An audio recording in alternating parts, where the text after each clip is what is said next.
Et tout de suite, le reportage de la rédaction dans Apolline Matin. Dans l'attentat de Conflans-Sainte-Honorine qui a coûté donc la vie à Samuel Paty, les réseaux sociaux ont joué un rôle central, un rôle même de catalyseur ou en tout cas de caisse de résonance.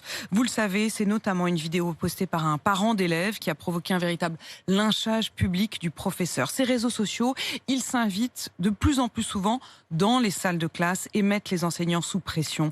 Nos reporters, Alfred Orange et Marie Régnier, sont allés recueillir leurs témoignages lors du rassemblement hier, place de la République. Écoutez l'angoisse et l'inquiétude de ces professeurs.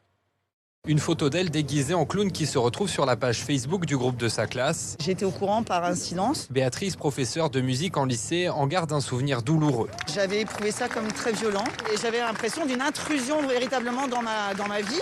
Quelque chose qui n'avait rien à voir avec ma fonction. Elle n'est alors ni entendue ni soutenue par la proviseure de l'établissement. Lettre morte, aucune défense, aucune même remarque comme quoi qu'elle était désolée pour moi, que c'était scandaleux, rien. Pour prévenir les mauvaises surprises sur les réseaux sociaux, certains tentent d'anticiper comme Thibaut, coordinateur de vie scolaire dans un collège. Je vais sur Google et je tape le nom de l'établissement, je tape mon nom et je regarde ce qui ressort sur les réseaux sociaux pour savoir s'il y a des choses qui se disent déjà, pour avoir l'information. Je pense qu'on est obligé de le faire parce qu'on ne peut pas y échapper, on ne peut pas passer à travers. C'est plus possible, surtout avec des collégiens où ils sont toute la journée sur les réseaux sociaux. En plus de la pression exercée par leurs élèves, les profs doivent aussi composer avec celle des parents.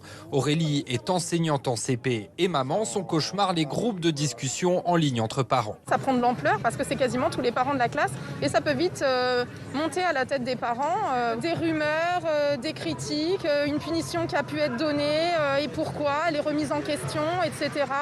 On demande des comptes et qui mène les parents à se défouler un petit peu. Il n'y a pas de droit de réponse. Alors que faire, réagir? Mais comment pour les lycéens de Céline? Ce sera une piqûre de rappel. Cette professeure de droit et d'économie en lycée professionnel a déjà prévu une intervention au retour des vacances. Dès la rentrée, il y aura un rappel de fait sur ce point-là parce que c'est la liberté d'expression de chacun qui est touchée.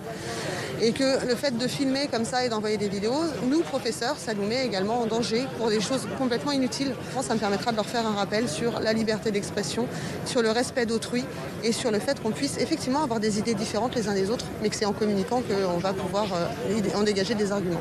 Pour tenter de trouver une solution, Marlène Schiappa, ministre déléguée en charge de la citoyenneté, reçoit demain les représentants français de ces réseaux sociaux.